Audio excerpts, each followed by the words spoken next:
Herkese merhabalar, ben Huri. Huri Metek Mutfak'ta kanalıma, mutfağıma hoş geldiniz. Sizler için lezzetli, pratik akşam yemeği menüsü hazırlıyorum. Evet, tariflerimi hiç bekletmeden hemen başlıyorum. Fırından çıkardığım sıcak baklavama kaynar şerbetimi dökerek 2 seferde veriyorum. Evet, kalan şerbetimi de verdikten sonra soğumaya bırakıyorum. Soğuttuğum baklavayı beyaz çikolata ve bitter çikolatayla süsleme yapıyorum.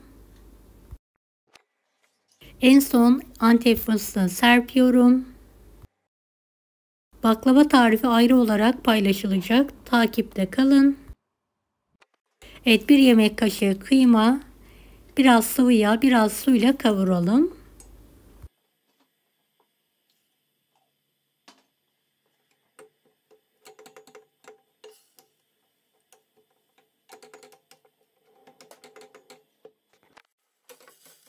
Evet, kıymam gördüğünüz gibi tane tane oldu.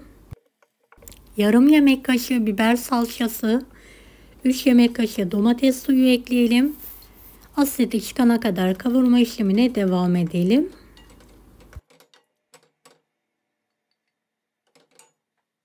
Evet, 1 litre kadar su ilavesi yapalım. Evet, ılıkken 1 çay bardağı tarhanayı ekleyelim. Sürekli karıştırarak kıvam alana kadar çorbamızı pişirelim. Evet, tarhana topak olmaması için bir çırpıcıyla da karıştırabilirsiniz. Çorbam kıvam aldı. Üzerine kuru nane serpiyorum. Altını kapatıyorum ve kenara kaldırıyorum.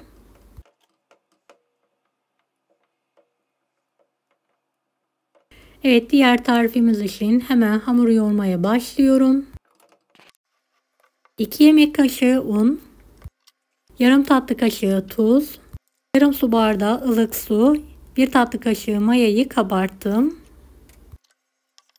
Evet, yoğuralım. Yarım su bardağı ılık suyu da ilave ederek yumuşak bir hamur yoğuralım. Evet, hamuru yoğurdum. Gördüğünüz gibi kenara kaldırıyorum mayalanması için. 250 gram kıyma, 1 adet kuru soğan, 1 ekmeğin içi, tuz, karabiber, pul biber, kimyon, 1 adet yumurtayı şöyle çırparak ekliyorum. Biraz da kenarına ayırıyorum. Evet, köftemizi çok iyi bir şekilde yumruklayarak yoğuralım. Köftede istediğiniz baharatları ilave edebilirsiniz.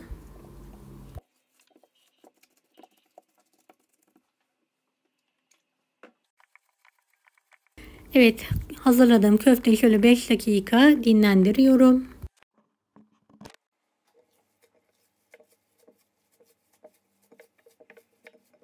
Evet, köftemi şöyle misket büyüklüğünde yuvarlayarak hazırlıyorum.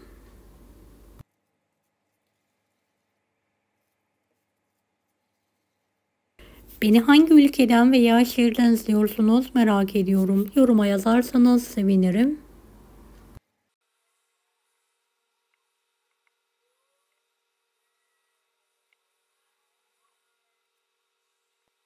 Evet, köfteler hazır.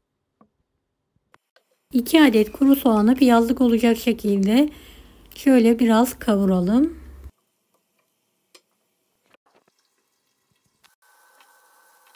Biraz tuz ilavesi yapalım. Ara ara da karıştıralım. Evet, şöyle 3-4 tane domatesi de biraz sıvı yağda kavurdum. 1 adet büyük boy patatesimi de kızarttım. Evet, karamelize soğanı tepsinin boş kısmına alalım. Biber alalım.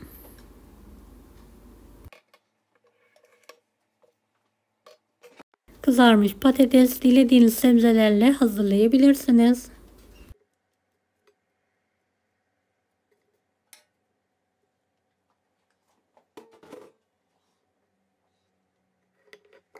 Evet, domates suyunu da ister altını isterseniz üstüne olacak şekilde gezdirelim.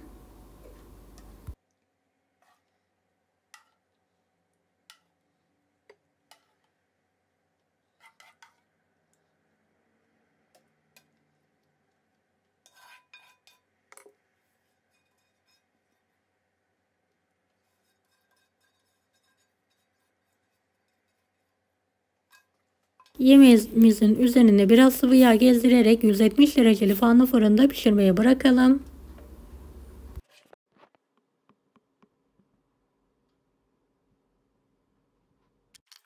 Evet, mayalanan hamuru ilk iki bezeye böldüm. Daha sonra birleştirdim. Tek beze halinde tepsi büyüklüğünde açıyorum.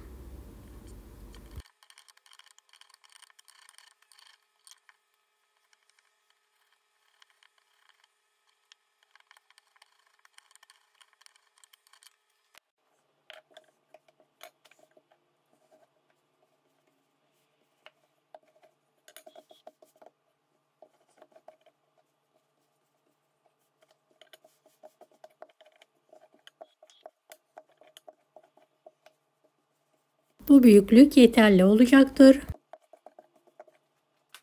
1 su bardağı pirincimi de sıcak suyla ıslatıyorum.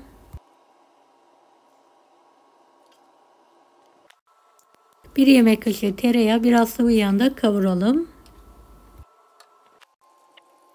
Evet, yıkadım, süzdüğüm pirinci ekliyorum. 1-1,5 tatlı kaşığı kadar tuz ilavesi yapalım. Pirinçler topak alana kadar kavuralım. Haşlanmış nohut ekleyelim. 2 su bardağı kaynar sıcak su ekleyelim, karıştıralım. Suyuna da çok az tuz ilavesi yapalım. Kapağını kapatalım. Kaynayana kadar yüksek, daha sonra orta ateşte suyu bitene kadar pilavımızı pişirelim.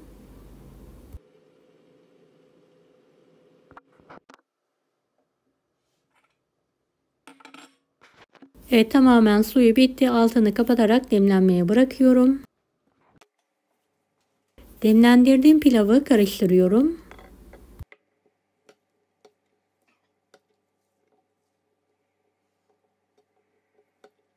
Evet, gördüğünüz gibi tane tane oldu.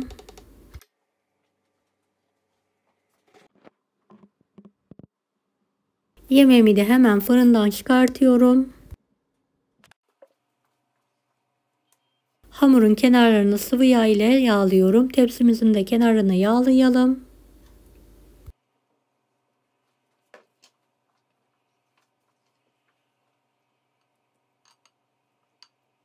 Üzerine hamurla kaplayalım.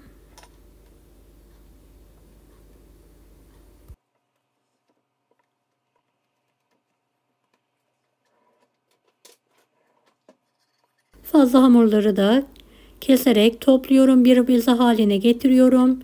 Küçük bir pide haline getirerek mayalanması için kenara kaldırıyorum.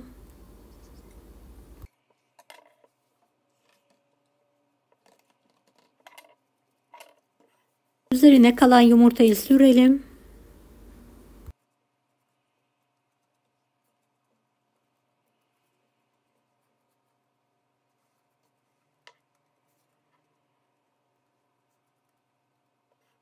Çörek otu veya susam serpebilirsiniz. Tekrardan fırına verelim.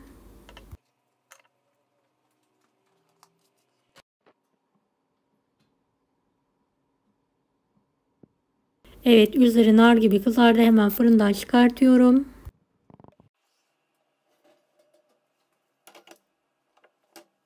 Pideyi de fırına veriyorum.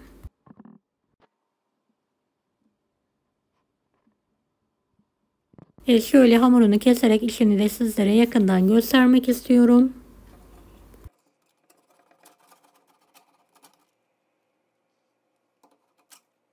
Gerçekten çok lezzetli oldu. Mutlaka bu yemeği iftara, akşam yemeğine deneyin.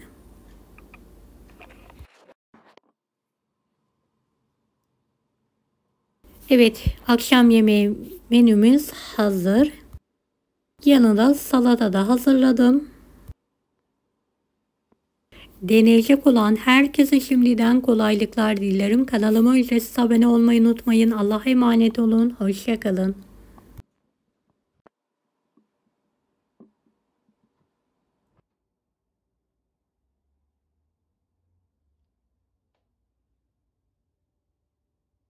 Daha farklı tarifler için bunları da izlemeyi unutmayınız.